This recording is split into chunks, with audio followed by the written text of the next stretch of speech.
안녕하세요. 네. 플레이스 막이라는 공간을 운영하고 있는 유디렉이라고 합니다. AAD 여러분 안녕.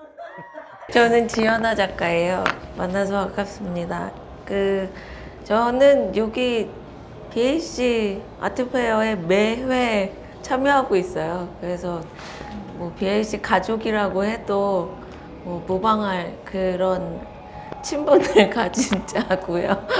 아무튼 이번에는 또 저희 아래층에서 또 퍼포먼스를 함께 하게 돼서 벌써 이제 3일차 열심히 이제 힘을 쓰고 있습니다.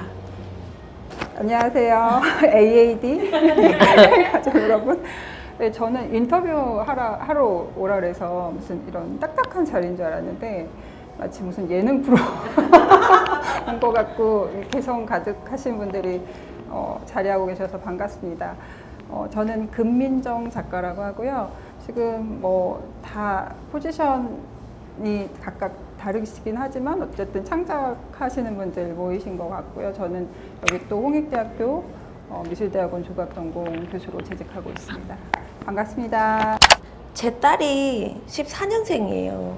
지금 초등학교 6학년인데 그 친구가 BAC 키즈거든요.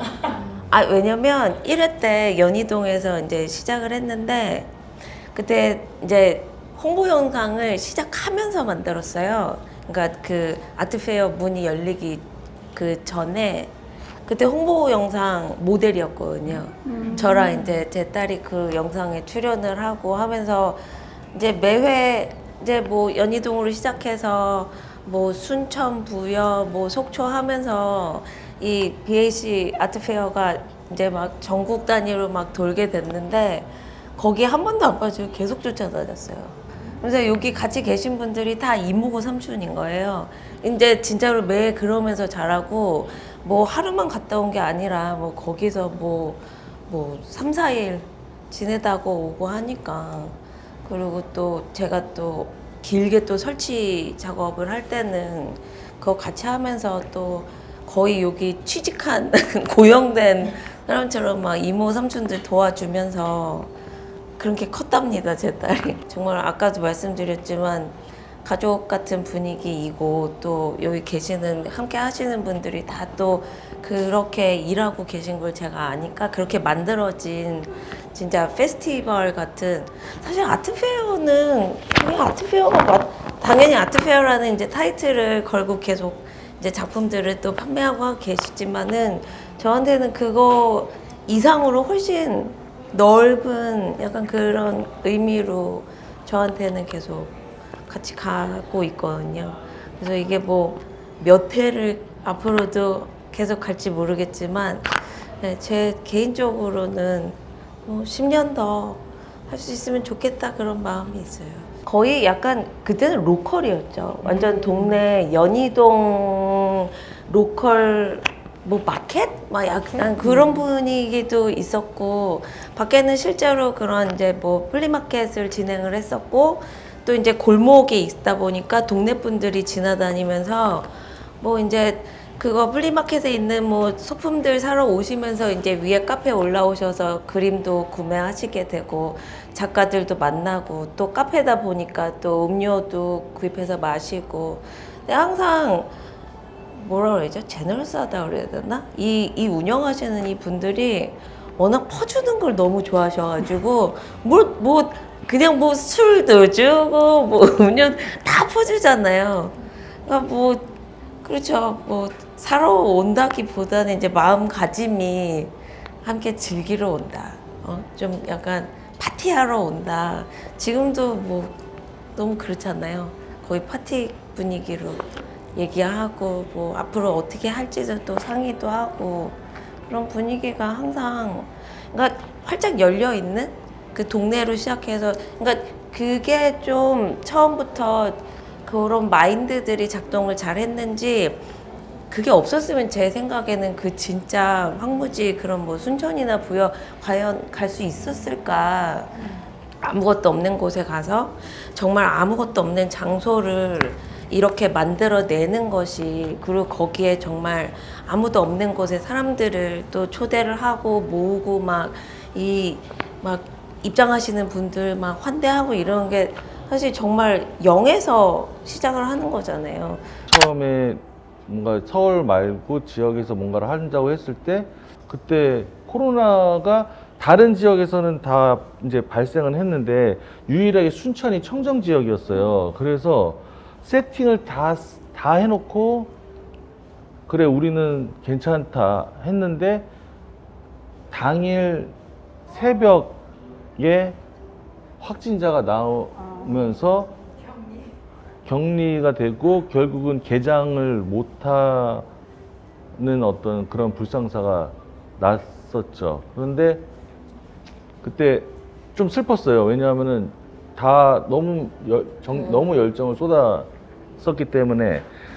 그런데 결국은 어쨌든 뭐 가오픈식으로 어떻게 해가지고 오시는 관객분들은 일일이 한 분 한 분 어떻게 보면은 도슨트 하듯이 열려 있을 수는 없으니까는 그렇게 운영을 하긴 했었는데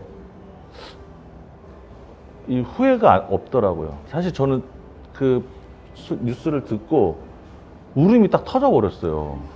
네. 너무 억울해가지고. 근데 이게 해낸 거라는 또 증빙이 되는 사인이 아닌가.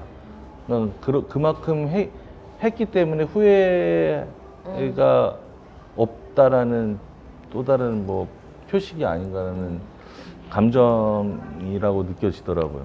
아마 이 팀이 그때 그 경험치가 지금 계속 10년 계속 지역에서 뭔가를 할 때 또 좋은 그 맞아. 경우의 수로 뭔가 갖고 있지 않을까라는 생각 들고 저 역시도 이런 수가 있구나 라는 또 교훈과 교육이 된 것 같아요. 아니 그런 시절이 있었네. 너무 까마득하다. 그 코로나라는 그게 벌써 그게 까마득하게 느껴져. 그런 시절이 있어. 고생 많이 했네. 아이고. 울었다고. 근데 정말 고생이 많았어요. 아마 끈끈해졌죠 그때부터. 오늘의 영광이 그냥 그건 아니에요. 맞아요. 그렇죠. 그러니까. 그런 것 같아요. 그냥 하여튼 뭐 이루어지는 거 없네요. 플레이스 음악의 전신이라고 할 수 있는 것 같아요. 그러니까 2006년부터 2011년 동안 이제 홍대 저 다복길이라고 한때는 커피 프린스 골목이라고도 했어요. 그때 당시 바닥이라는 공간이 단순히 이제 그러니까 바였지만 술만 파는 그 펍은 아니었고, 그러니까 다양한 장르의 창작자들, 그러니까 뭐 뮤지션도 있었고, 연극 배우도 있었고, 뭐 당연히 뭐 파인아트 전업 작가분들도 오시고, 뭐 글 쓰시는 분들, 뭐 비평하시는 분들, 그러니까 그런 다양한 분들이 오셔서 약간 막 술 먹고 서로 의견도 나누고 비판도 하고. 그때 또 무소속의 이제 임성현 대표도 저희 단골이었고, 그때 이제 알게 된 거예요. 사실 어떻게 보면은. 그랬는데 이제 요번에 오랜만에 이제 다시 홍대로 이제 이 BAC가 올라오면서 그때의 어떤 그런 아트의 어떤 뭔가 문화 기운을 좀 이번에 같이 넣고 싶다라고 해서 이제 저희한테 이제 미션을 준 거죠. 예. 그래서 그때 바닥이라는 그 기운의 바의 어떤 느낌을 다시 재현해 달라 해가지고 이제 그렇게 지금 보이는 디자인으로 했습니다. 그러니까 뭐 그때랑 비슷해요. 지금 그 어떤 분위기는 되게 더 어두웠고 더 음침했고, 그리고 뭐 조명이 거진 없고 다 촛불로 몇 개 촛불로만 조명이 있었.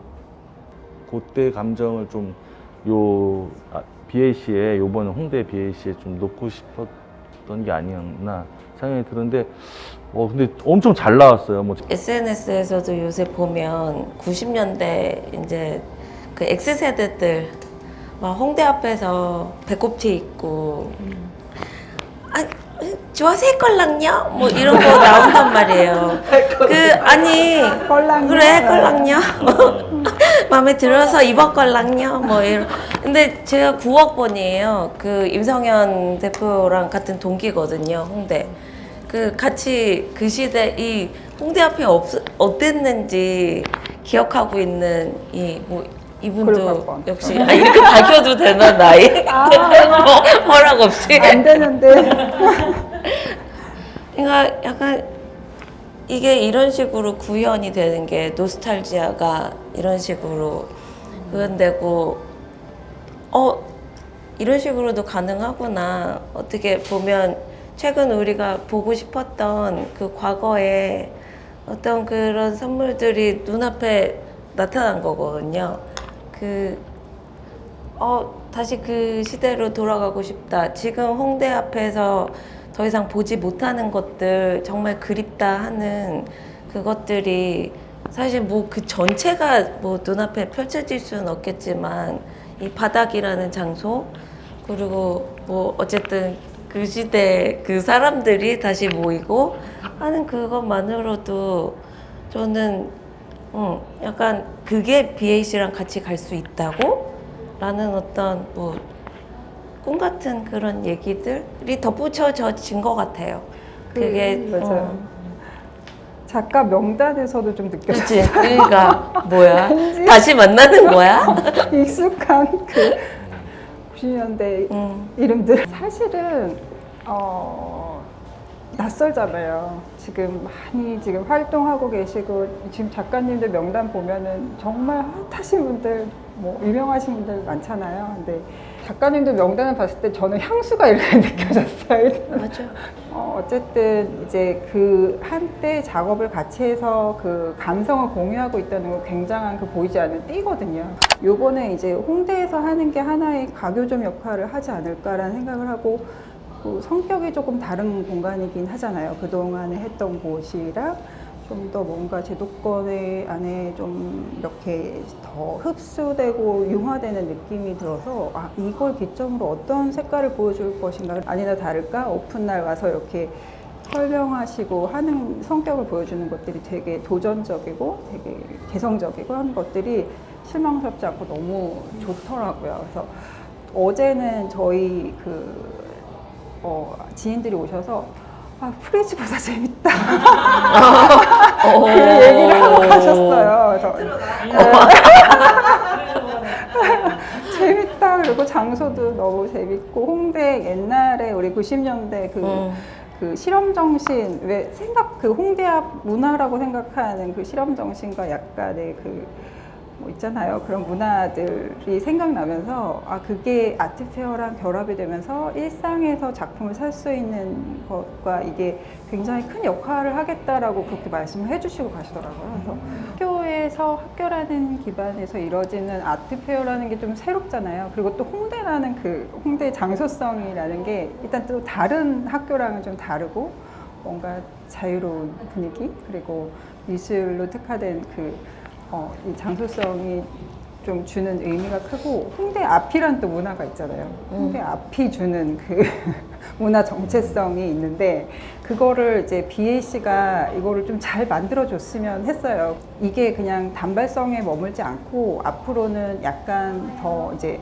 학교 졸업하고 난 신진 작가들이 계속 지속적으로 홍대 앞에 어떤 상권이라든가 또 여기 플레이스막 대표님도 계시지만 대한공간 어떤 플랫폼이랑 같이 연계해서, 그러니까 단순하게 이게 작품을 사고 파는 그런 걸로 머물지 말고 이제 지속적으로 작가가 될 수 있는 어떤 연계성 이런 것들로 발전할 수 있으면 정말 좋을 것 같아요. 그런 이제 뭐 워크샵이라든가 이런 세미나든가 이런 연계가 돼서, 또 여기 또 평생교육원도 있고 하니까 뭐 이렇게 약간 그 아트 컬렉터의 교육, 또 이런 것들 일상적인 것들을 통해서 작품을 살 수 있는 이런 것들을 좀 교육할 수 있다거나 이런 것들을 하면 학교에서 할 수 있는 아트 페어를 좀 더 부각할 수 있지 않을까라는 생각을 저는 이제 여기 학교와 연관돼서 생각을 좀 해봤습니다. 그리고 이제 BAC라는 이 아트 페어가 조금 더 이렇게 제도적으로 구축될 수 있으면 여기도 힘이 생기지 않을까라는 생각은 이제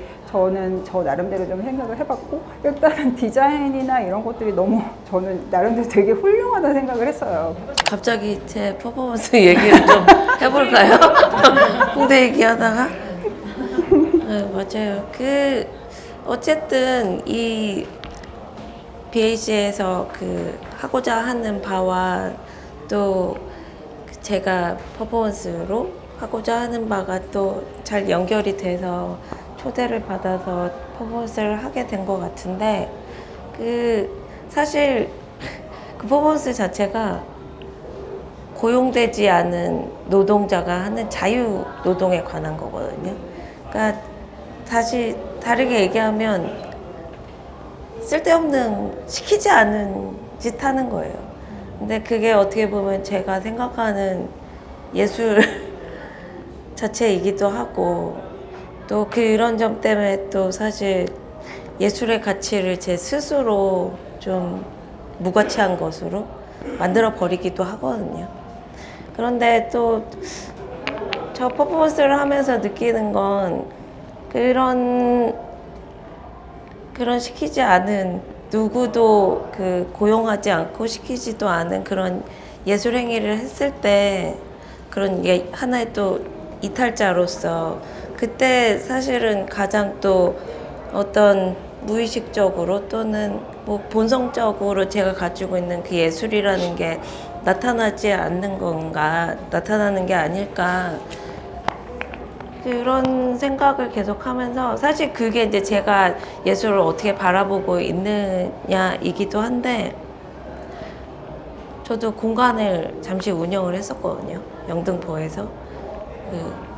지금은 사라진 공간이지만 어쨌든 프로젝트 스페이스 영등포라고 여성주의를 표방하는 공간을 했었는데, 그때 예술을 떠나서도 아니면 예술 안에서 그러니까 작가로서 또는 공간 운영자로서 가장 필요한 부분 또는 제가 가장 잘할 수 있는 부분이 사람들을 맞이하고 또 환대하고 또 예술에 대해서 같이 이야기 나누고, 그거였어요. 작업실에서 제가 혼자 작업하는 시간들보다도 훨씬 많은 것을 좀 깨우치게 하고, 예술이란 게 진짜 뭐길래 계속 이걸 내가 계속 이어나가고 있는 것일까라는 걸 생각했을 때, 저 역시도 뭐 그게 아트페어가 됐든 갤러리 전시가 됐든 가면 좀 낯설어하는 경향들이 있거든요. 어느 곳에 입장을 했을 때 그때 누군가 다가와서 뭐 호두과자를 드세요라든가 또는 뭐 아주 캐주얼하게 뭐 이 전시에 대해서 살짝 말씀을 나눠주시고 하는 것들이, 그게 뭐 저의 입장에서 뿐만 아니라 그 누구에게든 정말로 이 BAC가 하는 그것처럼 저도 스스로 느끼고 있는 바들이기 때문에 그렇게 다가가야 된다고 생각을 하고, 그래서 모르겠어요. 무가치하지만 또 엄청나게 가치 있는 행위라고 생각을 해서 지금 퍼포먼스를 3일차로 하고 있었습니다. 네. 근데 또 이벤트가 있었잖아요. 이제 여기 또 진행하신 분들이 이제 학과장님 여기 이제 학교니까 또 오시고 또 교수님들 오셨는데 먼저 호두과자를 꼭 드려야 한다라고 해서 저도 참 그런 거는 이게 뭐 자연스러워야 되는데 이제 또 시키는 건 또 해야 되니까 아무리 자유 노동이라고 해도 또 시키는, 그래서 들었는데 절대 안 먹겠다라고 또 호두과자 안 드시는데? 절대 안 드신다는 거예요. 그러니까 그래서 이게 또 뭐 그렇게 퍼포먼스가 시작이 됐는데 뭐 그냥 알았어. 호두과자 알았어. 뭐 그것도 뭐 감안해야죠. 100% 예스가 나올 수는 없잖아요. 어떤 경우에서든. 근데 사실 100% 예스였으면 좋겠다라는 생각, 사실 예술이란 게 그렇잖아요. 한편으로는 정말 저희가 뭐 아까 영화 얘기도 나눴지만 어떻게 100% 공감이 있고 그쵸 분명히 어떤 분명히 선들이 있고 경계하기도 하고 또 어떤 것들은 정말로 뭐 반대하는 입장이 될 수도 있는 그런 사이에서 사실 그거 선을 좀 넘으려고 하는 그런 제스처예요, 사실은. 괜찮다고 뭐 하나 드세요, 뭐 이런. 과연 이게 호두과자나 과자를 거부한 것일까? BH를 거부한 것일까? 해석하게 되지. 안에 위층에 문제가 있었는데 왜냐면 한 과장님도 위층에서 단 거 많이 듣고 들고 오셔가지고 호두과자 더 이상 못 먹다 하셨 그렇게 된 거였어. 해프닝이야. 작가 입장에서는 여기에 맞는 뭔가를 좀 더 깊이 생각해야겠다라는 생각을 했어요. 저는 이제 이거는 경험이라서 이번에는 이렇게 했지만 작품도 기존에 페어에 했던 작품 그대로가 아닌 여기에 맞는 걸 한 번 더 생각해야겠다라는 생각을 이번 기회를 참여를 하면서 생각을 했고, 그게 이제 어떤 지나간 작품에 대한 과정을 보여주는 것이든 아니면 여기가 좀 컨셉이 과정을 중요시 하잖아요. 그래서 그런 과정에서 나온 결과물이든 아니면 좀 뭔가 다른 굿즈로 보여줄 수 있는 것이든 하여튼 뭔가 좀 특별하고 더 창의적인 걸 보여줄 수 있으면 좋겠다라는 생각을 했거든요. 그러니까 설치물들 그 지역성을 담은 설치물들을 계속 작가들한테 제안을 해주시고 정말 거의 합숙 훈련 같이 했었거든요. 그러니까 지역에서 하실 때는 그냥 하루 내려갔다 올라오고 그런 일이 아니라 뭐 진짜 몇 날 며칠을 거기 지내면서 합숙하면서 같이 막 일하고 하면서 정말로 그 지역 사람들처럼 거기 살면서 설치물들을 하고 했었단 말이에요. 그러니까 분명히 그것들이 홍대 앞에서도 그렇게 연결되는 것 같아요. 그러니까 이게 답이 되는 맥락이 맞는 답변인지 모르겠는데, 제가 생각하고 있는, 그러니까 저는 갤러리의 디렉터로서 그 전시 기간 내에 관객이 많이 오는 것도 중요하지만은, 제가 작가분이랑 이제 전시를 만들 때 농담으로 모든 지구인이 보기 위한 전시다라는 것을 아셔야 된다라고 말씀드려요. 그러니까 결국은 그 전시를 못 가서 아쉬워하는 전시에 소문이 났을 때가 성공한 전시라고 저는 말씀드리거든요. 그러니까는 어쨌든 이런 문화는 뭐 이렇게 물질이 아니기 때문에 소비의 성격이 다르잖아요. 그래서 시간이라는 성질을 어떻게 다뤄야 되는지를 잘 알아야 되는 것 같아요. 그러니까 지금 제가 말씀드린 것처럼 그때 전시를 떠나서 그 전시가 세상에 남은 기억이 내가 그 전시를 못 본 거를 아쉽게 만들면 되는, 그게 되게 맞는 게 아닌가라는 생각이 들거든요. 그래서 그러면은 그 시간성까지도 확보한 프로젝트를 계속 연속한다면 저는 대단한 프로그램이고 팀이 아닐까, 업체가 아닐까라는 생각이 들어요. 내가 이거를 하고 있다는 거를 말씀하신 것처럼 그 모든 사람에게 이 전 지구인들에게 어떻게 설득해야 돼? 라는 그 질문을 매일매일 한단 말이에요. 특히 그렇게 되면 모든 부분에서 부딪혀요. 뭐 정말 윤리적으로 어떤 사회적인 어떤 입장에서 매일매일 그것들이 제 고민거리가 된단 말이에요. 이것들이 어떻게 보면 뭐 낯선 것이고 이상한 것이고 뭐 한편으로는 위협적이기도 한 그런 이미지들이 과연 그 지구 모든 이들을 선택할 수 있을까? 내가 바라보는 어떤 예술의 어떤 이미지가 그쪽으로 내가 그렇게 열려 있는 것인가라는 그런 생각도 계속하고, 그 설득이라는 의미에서, 그러니까 제가 바라는 어떤 그 예술로서 바라보는 어떤 그 지점은 때문에 되게 협소한 것이란 말이에요. 어쨌든 그 설득의 면에서는, 그리고 또 그게 직접적으로 또 그 지속이라는 것과 연결이 돼 있음을 알기 때문에 그냥 계속 해결해 나가야 하는 그런 과제라고 생각을 하거든요. 타협을 해야 하고, 많은 지점에서. 근데 가장 어려워요. 예술이 저는 선을 당연히 넘어야 된다고 생각하는 거여서, 그거에서 제가 얼만큼 타협하고 또 얼만큼 설득할 수, 저의 역량인 거죠, 사실.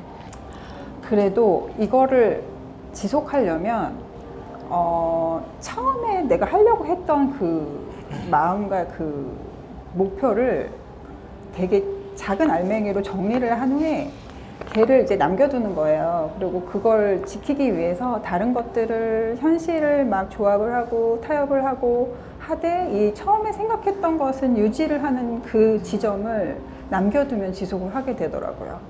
그래서 예, 그 지점만은 남겨두는 거예요. 그래서 저는 항상 그 생각을 하거든요. 얘를 남겨두면 없어지진 않는다라는 생각을 해요. 그래서 이 생각을 내가 나중에까지 가지고 있으면 계속 하겠구나라는 생각을 한 15년? 40대 중반 정도 됐을 때 그 생각을 하게 됐어요. 그래서 이제 지금 여기 BAC 아트페어에 왔지만, 이것도 처음에 했던 그 생각을 계속 유지했기 때문에 지금까지 아마 유지가 되고 있지 않을까라는 생각을 저는 어제 그제 이렇게 보면서 했어요. 그 작품은 물질을 사는 게 아니라 전 시간을 사는 거라고 전 보거든요. 그러니까는 지치지 않고 계속 감상을 했을 때, 그러니까 감상을 계속 할 때 지치지 않을 수 있는 시간까지도 그 가치에 넣어야 된다라고 생각을 해요. 그 컬렉터 입장에서. 리세일을 해야 될 어떤 투자의 개념이 아니라, 설사 그렇다 손 치더라도 기본적으로는 내가 이거를 얼마나 오랫동안 사랑할 수 있을까, 이 조형성에 대해서, 이 언어, 조형 언어에 대해서 그거를 같이 고민하면서 소장을 하게 되면은 더 좀 그 순간은 더 확실하게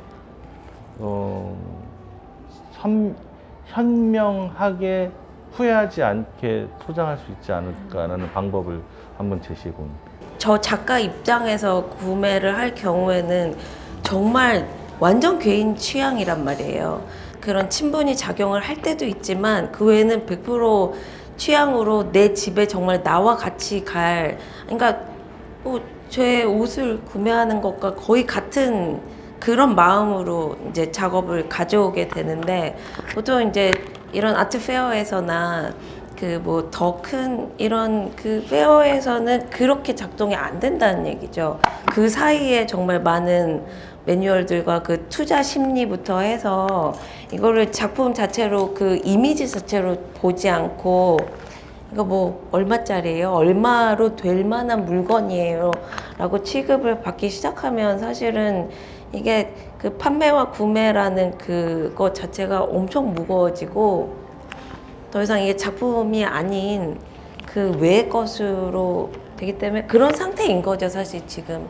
어떤 컬렉터들을 우리가 같이 갈 것이냐의 그 질문을 가지고 있잖아요.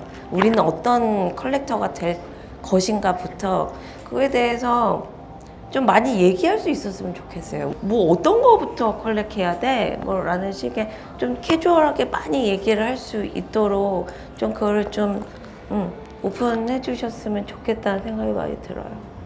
이제 작품을 산다는 건 아까 말씀드린 뭐 시간 이런 걸 얘기하셨지만 정신적인 가치를 사는 거거든요. 근데 뭐 지금 뭐 경제적인 뭐 그런 전문가들이 투자 가치를 얘기하고, 그건 이제 판매하시는 분들이 하는 얘기고, 이제 작가의 입장에서는 이 만든 사람의 그 개념과 컨셉, 그리고 그거는 정말 돈으로 아우를 수 없는 하나의 정신적인 가치거든요.